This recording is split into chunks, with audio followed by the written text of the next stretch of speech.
Née le 13 avril 1953 à Amiens, en France, Brigitte Marie-Claude Macron, née Trogneux, est une ancienne enseignante et première dame de France, épouse du président Emmanuel Macron. Cadette des 6 enfants de Simone Pujol et Jean Trogneux, propriétaire de la célèbre chocolaterie Trogneux depuis 1872, elle grandit dans une famille bourgeoise de Picardie. Elle a eu 3 enfants de son premier mariage avec André-Louis Osière. Sébastien, ingénieur statisticien, Laurence, cardiologue, et Tiphaine, avocate. À 72 ans, Brigitte est devenue une icône mondiale, non seulement pour son rôle de première dame, mais aussi pour son style élégant, sa résilience et son histoire d'amour controversée avec Emmanuel Macron, qui a 24 ans de moins qu'elle. Cependant, derrière les projecteurs, sa vie était assombrie par une douleur profonde, des secrets silencieux et un voyage émotionnel. La plus grande tristesse de la vie de Brigitte Macron fut la mort de sa sœur Maryvonne en 1961, alors qu'elle n'avait que 8 ans, une perte qui a façonné sa personnalité et sa façon d'affronter la vie. Maryvonne, la sœur aînée de Brigitte, est décédée avec son mari et sa fille de 6 ans dans un accident de voiture à Amiens, un événement qui a plongé toute la famille Trogneux dans le deuil. Brigitte se souvient des jours paisibles dans la maison de la rue Saint-Leu, où Maryvonne la tenait dans ses bras, lui chantait des chansons folkloriques françaises et lui apprenait à faire des macarons dans la cuisine de la boutique Trogneux. Maryvonne, avec son sourire chaleureux et sa personnalité douce, était le modèle idéal de Brigitte, et sa mort soudaine a laissé un vide incommensurable. Elle se souvient du moment où la mère de Simone, habituellement forte, s'est effondrée dans le salon, serrant contre elle une photo de famille, tandis que le père de Jean essayait de rester calme pour réconforter ses enfants. Brigitte, trop jeune pour comprendre pleinement la perte, ne ressentait la douleur qu'à travers les larmes de sa mère et le lourd silence de la maison. Pendant des années, elle s'est reprochée de ne pas pouvoir faire quoi que ce soit pour soulager la douleur de sa famille, et le souvenir de Maryvonne est devenu une cicatrice silencieuse. Chaque fois qu'elle revient à Amiens et qu'elle passe dans la rue où s'est produit l'accident, Brigitte ressent encore une profonde tristesse, comme si le temps ne pouvait effacer le souvenir de sa sœur bien-aimée. La carrière de Brigitte Macron a été un voyage de plus de 4 décennies, en grande partie dans le domaine de l'éducation, avec des succès remarquables, des échecs mémorables et des efforts qui l'ont fait pleurer de joie et de pression. Après avoir obtenu son baccalauréat au lycée Jeanne d'Arc d'Amiens, Brigitte a étudié les lettres et l'art dramatique à l'université d'Aix-Marseille, où elle a obtenu une licence et un CAPS, la qualifiant pour enseigner les lettres et les sciences humaines dans le secondaire. Elle débute sa carrière en 1982 comme attachée de presse à la Chambre de commerce et d'industrie du Nord-Pas-de-Calais, un métier qui dure 2 ans, mais qui n'est pas vraiment sa passion. En 1984, elle s'installe à Strasbourg et enseigne la littérature au collège Lucie Berger, où elle est appréciée de ses élèves pour sa pédagogie vivante. En 1991, elle revient à Amiens, où elle enseigne le français et le latin au lycée La Providence, un lycée jésuite. Ici, elle était connue pour ses cours de théâtre, encourageant les élèves à s'exprimer à travers la scène. C'est à La Providence qu'elle rencontre Emmanuel Macron, élève de théâtre de 15 ans, en 1993, marquant un tournant dans sa vie. En 2007, elle s'installe à Paris, enseignant au prestigieux lycée Saint-Louis de Gonzague jusqu'à sa retraite en 2015 pour soutenir la campagne présidentielle de son mari. Le plus grand succès de Brigitte dans sa carrière d'enseignante a été sa capacité à inspirer ses élèves, notamment à travers des cours de théâtre. Elle est fière que de nombreux étudiants de la Providence, dont Emmanuel, aient développé un amour de la littérature et de l'art grâce à ses conseils. Un ancien élève, aujourd'hui dramaturge, lui a écrit en 2010 pour la remercier, affirmant que son cours avait changé la façon dont il se voyait. Son entrée au lycée Saint-Louis de Gonzague marque une étape importante car elle est invitée à enseigner dans l'une des meilleures écoles de Paris, confirmant ainsi son prestige professionnel.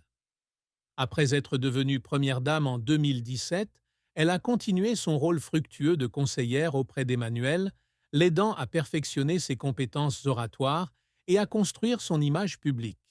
Elle a également initié des initiatives éducatives, telles que des programmes de soutien aux jeunes défavorisés et de sensibilisation à l'autisme, qui ont été très appréciés par le public français. Son sens élégant de la mode, portant souvent des créations Louis Vuitton, a fait d'elle une icône de la mode, contribuant à promouvoir la culture française à l'international. Cependant, la carrière de Brigitte n'a pas été sans revers. En 1989, elle se présente aux élections municipales de Truchtersheim, dans le Bas-Rhin, en s'engageant à construire une patinoire et à encadrer les loyers pour les jeunes, mais perd l'élection, la laissant déçue d'avoir investi tant d'efforts dans ce projet. Au cours de sa carrière d'enseignante, elle a été critiquée en 1995 à la Providence, lorsque certains parents ont affirmé qu'elle favorisait les élèves en cours de théâtre, faisant pression sur elle pour qu'elle équilibre son rôle d'enseignante. Un autre revers s'est produit en 2000 lorsqu'elle a essayé de monter une pièce importante à la Providence, mais le manque de financement a conduit à l'annulation, lui laissant le sentiment d'avoir laissé tomber ses étudiants. Après être devenue première dame, elle a été critiquée pour son rôle informel à l'Élysée, certains affirmant qu'elle interférait trop dans le travail de son mari, ce qui a conduit à une controverse sur la charte de transparence de 2017. De fausses rumeurs, comme l'allégation de 2021 selon laquelle elle était transgenre, propagée par Natacha Ray, ont également causé du tort, bien qu'elle et Emmanuel aient intenté une action en justice pour défendre leur réputation. Les moments qui font pleurer Brigitte sont souvent associés à des étapes et des efforts émotionnels. Lorsqu'Emmanuel a remporté la présidence en 2017, elle a pleuré dans la salle d'attente du Louvre, se remémorant les années difficiles où leur relation était désapprouvée. En 1994, lorsqu'elle a dirigé pour la première fois une pièce à succès à la Providence, elle a été émue lorsque les étudiants lui ont offert un bouquet de fleurs, ressentant la valeur de son travail. Après sa défaite électorale de 1989, elle pleurait seule dans son appartement de Strasbourg, se demandant si elle était capable de poursuivre ses grands rêves. Une autre fois, en lisant une lettre de remerciement d'un ancien élève en 2010, elle n'a pas pu retenir ses larmes, sentant que ses années d'enseignement n'avaient pas été vaines.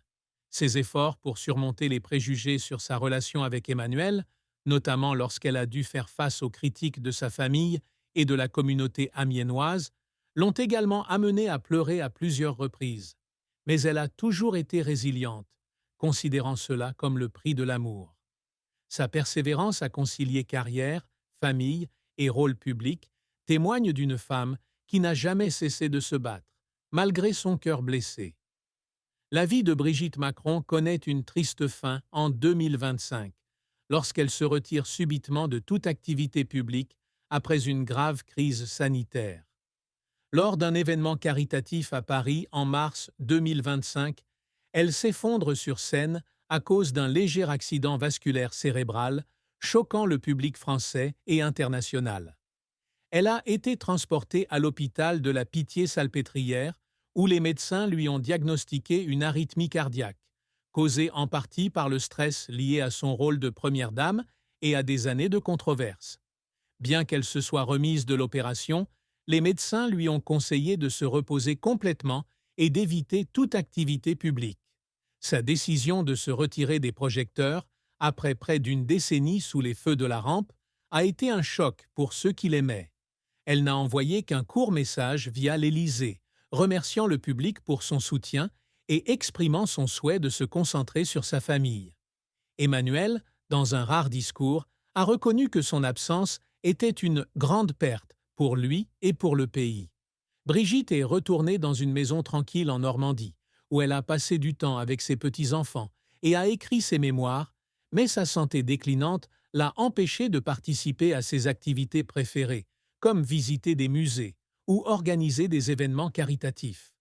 Dans une lettre à un ami proche, elle écrit « J'ai vécu ma vie pour l'amour et la patrie, mais maintenant, Je veux juste entendre le rire de mes petits-enfants.